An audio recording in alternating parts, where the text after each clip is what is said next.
Thank you for turning to page 121. Today we're going to jump into the Fiend Folio, the tome of Creatures Malevolent and Benign, and we're going to take a look at the Giant Two-Headed Troll. I like this monster a lot. I've done lots of variants of it.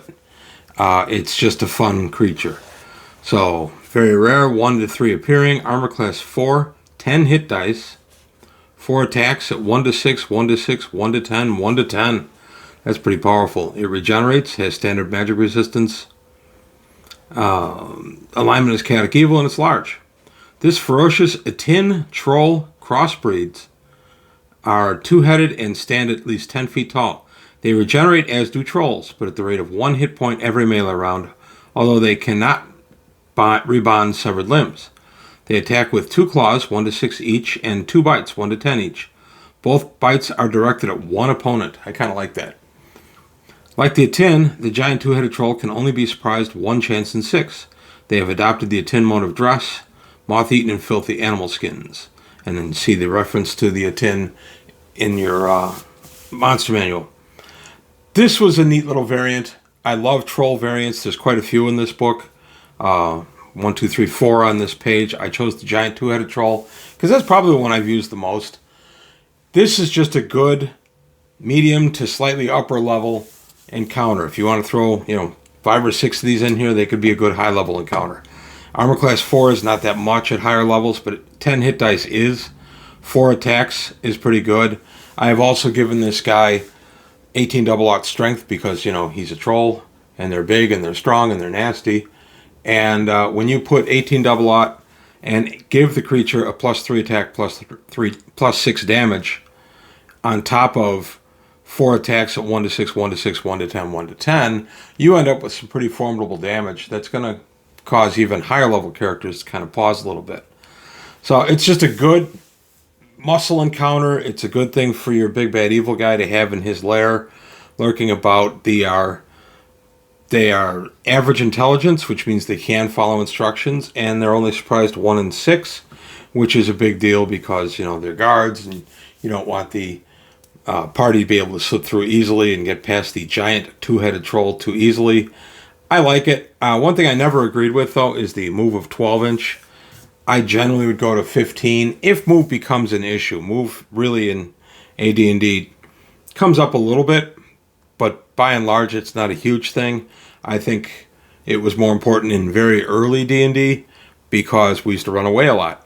And when you're running away a lot, it's important to know how fast your opponent is running as compared to how fast you're running.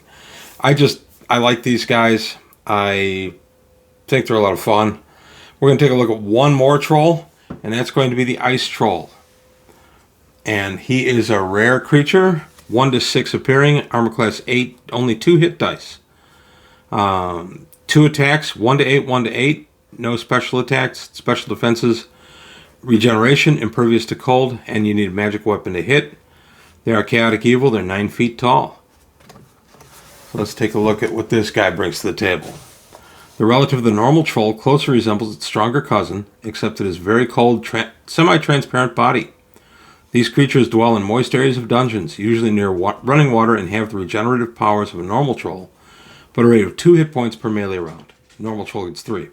So long as the regenerating members can immerse themselves in water. As long as the regenerative members can immerse themselves in water.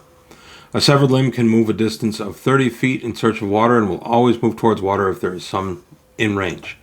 The Ice Troll attacks with 2 claws for 1 to 8 points each. They may be directed at different opponents.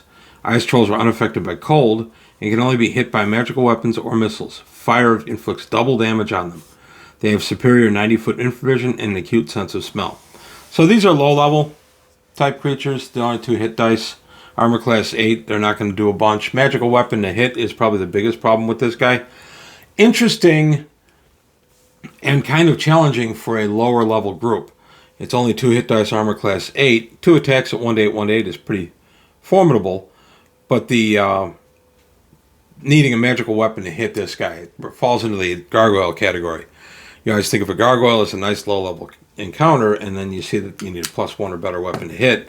I built in a couple of nights scenarios. On 2 or 3 different occasions, I've done one-night scenarios where the players had to deal with the fact they didn't have a magic weapon to damage a gargoyle, so they had to find some other means to hurt it or find a magic weapon. And you could be in a similar situation here with the ice troll. Interestingly, because they are affected by fire, I let the fire do its damage, but I do give them +2 saving throws. And this really only comes in, let's be honest, it really only comes in at this level. You're dealing with burning hands, maybe a low-level fireball. But a low-level fireball, if it's only got 2 hit dice, it's only going to have around 11, 12 hit points. Did I say 11 dice? So 5 dice fireball is still going to do some pretty considerable damage. So it's still stuff to think about. But that's all I've got to say on these 2 trolls. I might do the giant troll at another time. And the spirit troll, I just felt like doing these 2. I probably should have done the giant troll and giant 2-headed troll together. But I didn't. So let me know what you think. If you enjoyed this look at some of our monsters from the Fiend Folio, just some variants on different D&D monsters that were already in existence. But our friends across the pond in Great Britain went ahead and compiled all of these from various folios they had over there. So I've always loved this book. I was always happy to get my mitts on it. And it's just a really good book. But that's all I've got to say today on page 121. I want to thank you for your time. Thanks for watching. Please leave any comments below. Like and subscribe if you enjoyed the video. Tell your friends. Take a look at the Patreon. See if you can help keep the channel going. And that's it for today on page 121. Thanks for watching, and I'll see you next time.